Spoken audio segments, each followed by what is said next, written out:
I watched my 5-year-old son Tommy playing with his toy trucks in our front yard. His happy laughter filled the air. I never knew that in just 10 minutes, a cruel woman would beat him into a coma. What she didn't know was that I'm the district attorney. Before watching full story, comment below from where you watching.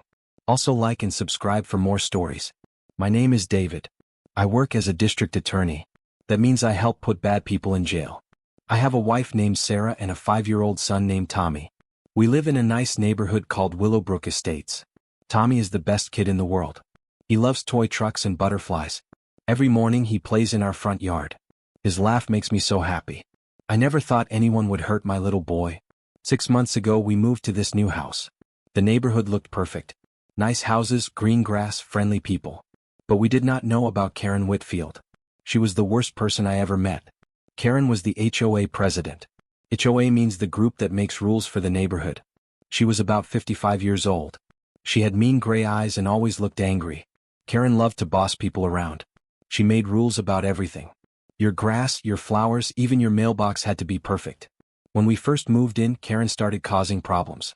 She said our mailbox was the wrong color. She said our garden gnome was ugly. Every week she sent us angry letters with big fines. Sarah and I thought Karen was just a crazy neighbor. We had no idea how dangerous she really was. The worst day of my life started like any normal day. Sarah went to work at the hospital.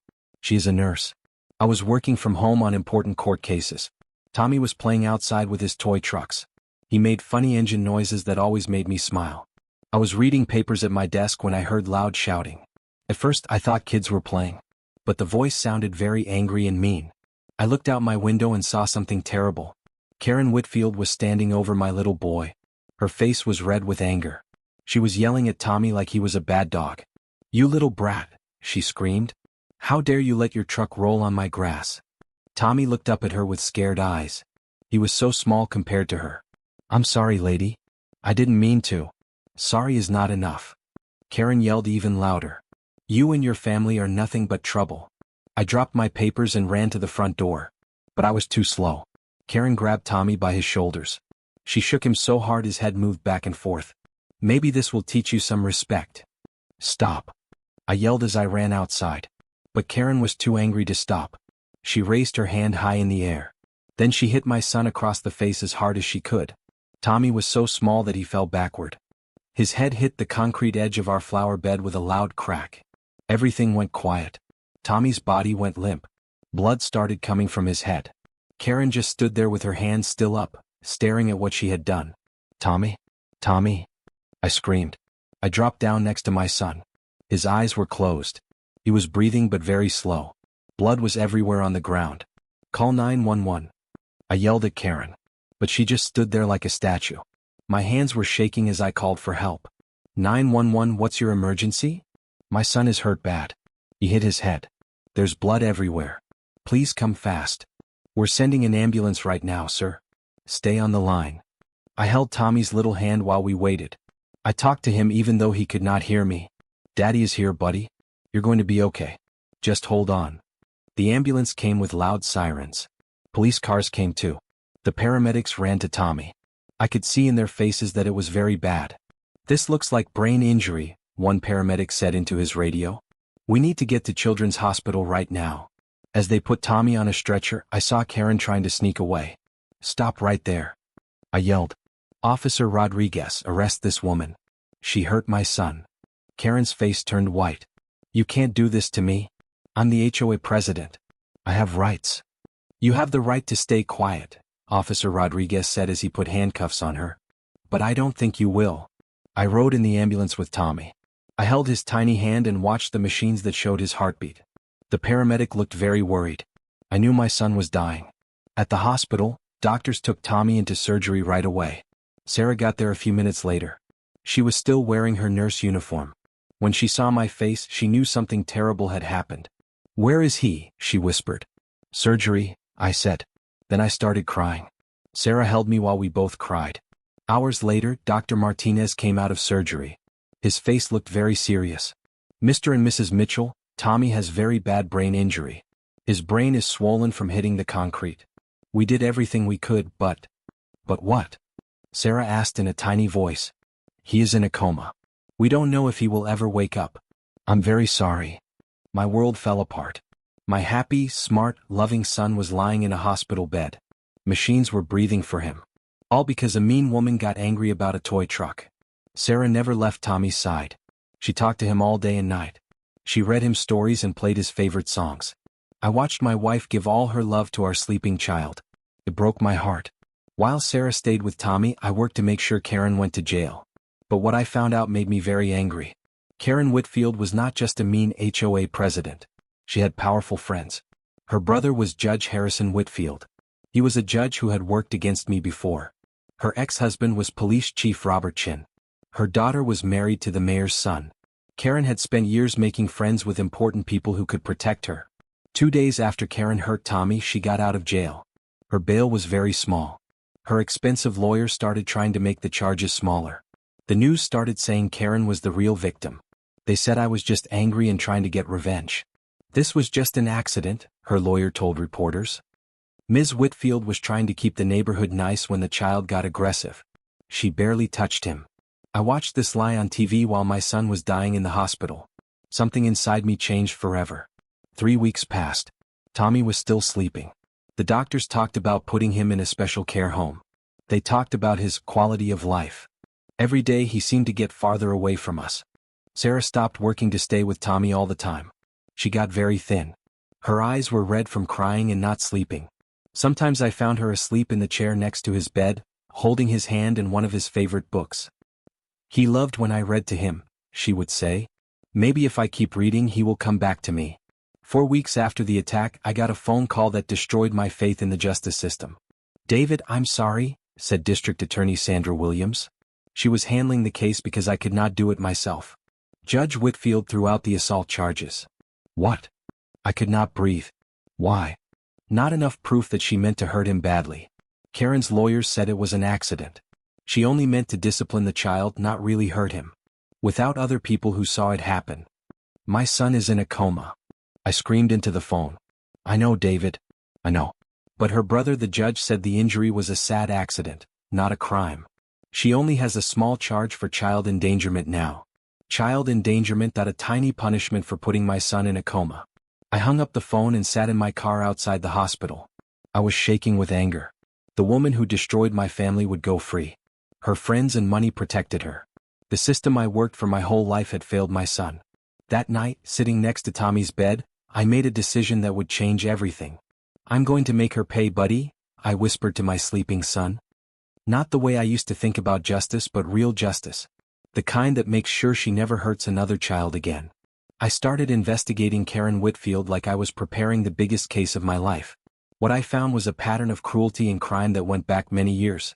Karen had been HOA president in 3 different neighborhoods over 20 years. In each one, people complained about harassment and abuse. But her powerful friends always protected her.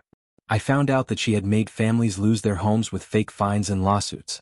She had driven an old man to kill himself with constant harassment about his garden. She had hit other children before, but their families were too scared to fight back. The worst thing I learned was that Karen had stolen hundreds of thousands of dollars from HOA money over the years. She used the money to buy nice things and pay for her powerful friends' help. Her brother, the judge, helped hide her crimes. Her ex-husband, the police chief, made sure no one investigated her. But I was not just any lawyer.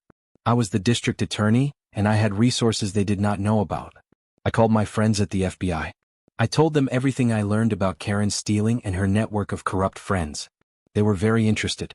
Within a few months, federal agents were quietly building cases against Karen, her brother, her ex-husband, and others. But I knew federal cases take a long time, and I wanted Karen to pay right away for what she did to Tommy. So I took a different path. I started by telling all the homeowners in Karen's neighborhoods about her stealing. I gave evidence to lawyers who help people sue HOA criminals. Soon, Karen was facing dozens of lawsuits from families she had cheated and hurt. Her money was frozen. Her house was sold to pay the people she owed. Her expensive lifestyle fell apart overnight. But I was not done yet. I used my media contacts to tell Tommy's real story, not the fake version Karen's team was telling. I arranged interviews with other families she had terrorized. I made sure the world saw Karen Whitfield for what she really was, a cruel, corrupt bully who had finally gone too far. The public was furious. Karen could not leave her house without angry neighbors yelling at her. Her brother the judge faced calls to be removed from his job. Her ex-husband was suspended from the police force. Everything Karen had built to protect herself was falling apart. But the best justice came from somewhere I did not expect. 6 months after Karen hurt Tommy, I was sitting in his hospital room reading to him. Suddenly I felt his hand move a little. At first I thought I imagined it, but then his fingers squeezed mine softly. "Tommy?" I whispered, afraid to hope. His eyes opened slowly. They looked confused at first, then they found mine. "Daddy?" His voice was very weak, but it was the most beautiful sound I ever heard. "I'm here, buddy. Daddy's here." Sarah ran in when she heard the machines beeping. When she saw Tommy's open eyes, she fell down next to his bed crying with joy. "Mommy's crying," Tommy whispered. "Happy tears, baby," Sarah cried. The happiest tears ever. Getting better was slow and hard. Tommy had to learn to walk again, write again, even remember some words. But he was alive and he was coming back to us more each day. While Tommy got better, I continued my fight against Karen Whitfield. The federal investigation ended with many criminal charges. Karen was sentenced to 12 years in federal prison for stealing, organized crime, and conspiracy. Her brother was removed from being a judge and lost his law license. Her ex-husband was fired and lost his police pension. But the real justice came when Karen's victims started telling their stories. Dozens of families came forward with stories of her abuse and harassment. The media covered it all and everyone turned against her. By the time Tommy was well enough to come home, Karen Whitfield had lost everything: her freedom, her money, her powerful friends, and her reputation. She would spend the next 10 years in federal prison, known not as the powerful HOA president who could do anything she wanted, but as the woman who beat a 5-year-old child into a coma. On the day Tommy came home from the hospital, our whole neighborhood came out to welcome him. There were balloons, signs, and more love than I had ever seen. Even some of Karen's old supporters were there, saying sorry for not speaking up before. "Look, Daddy," Tommy said, pointing at all the people on our lawn. "Everyone came to see me." "That's because everyone loves you, buddy," I said, picking him up carefully. As we walked to our house, I saw something that made me smile. Someone had put a small garden gnome on our front lawn, the same type Karen had complained about before. There was a note on it: "Welcome home, Tommy. Some rules should be broken." That evening, Sarah put Tommy to bed in his own room for the first time in 8 months. I stood in his doorway watching. My son was alive. My family was together again. And the woman who tried to destroy us was finally paying for what she did. Justice had been served, not by the corrupt system that failed us at first, but by the truth, hard work, and the power of a community that finally saw Karen Whitfield for what she really was. Tommy looked up at me from his bed. His eyes were bright and alert in a way that still made me want to cry with happiness. "Daddy, will the mean lady ever come back?" "No, buddy," I said, kneeling next to his bed. "She can never hurt you or anyone else again. Daddy made sure of that." "Good," he said like only a child can. "Can you read me a story?" I picked up his favorite book, the same one Sarah had read to him so many times while he was sleeping. As I started to read, I realized this was the real victory, not Karen's punishment, but this peaceful moment with my son. The woman who thought her power and friends made her untouchable had learned a hard lesson. There is no protection from a parent's love and need to protect their child. She had picked the wrong family to hurt, and she paid the biggest price for her cruelty. As Tommy fell asleep, I kissed his head and whispered, "Sweet dreams, buddy. You're safe now." In the end, Karen Whitfield learned that real power does not come from knowing important people or having money or a fancy job. Real power comes from love, truth, and being willing to fight for what is right no matter what it costs. She had beaten a 5-year-old child into a coma, thinking she could get away with it because of who she knew. She was wrong. And now, as she sits in her prison cell, I hope she remembers the lesson she learned too late. What goes around comes around, and a parent's love is the strongest force on earth. Tommy is 8 now. He is completely better and doing great in school. Sometimes he asks about the mean lady, and I tell him she is gone and can never hurt anyone again. He nods and goes back to playing, knowing that his daddy will always protect him. That is all that matters now. My family is safe, my son is healthy, and justice was finally done. Karen Whitfield learned that when you hurt someone's child, you better be ready for what comes next. And in her case, what came next lasted her whole life. The neighborhood is peaceful now. Kids play on lawns without fear. Families put up garden gnomes and paint their mailboxes any color they want. The new HOA president is a kind grandmother who bakes cookies for the children. Sometimes, when I watch Tommy playing in our front yard with his toy trucks, I think about that terrible day. But then I see his smile, hear his laugh, and remember that love won in the end. Karen thought she had all the power. She thought her connections would protect her forever.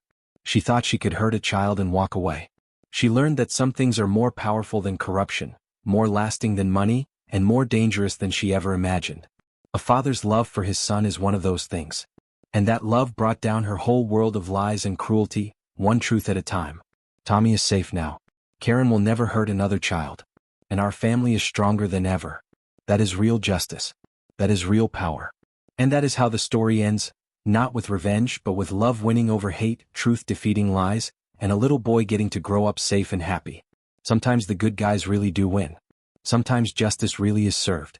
And sometimes, the bullies of the world learn that their victims are stronger than they ever imagined. This was one of those times. And I would do it all again to protect my son.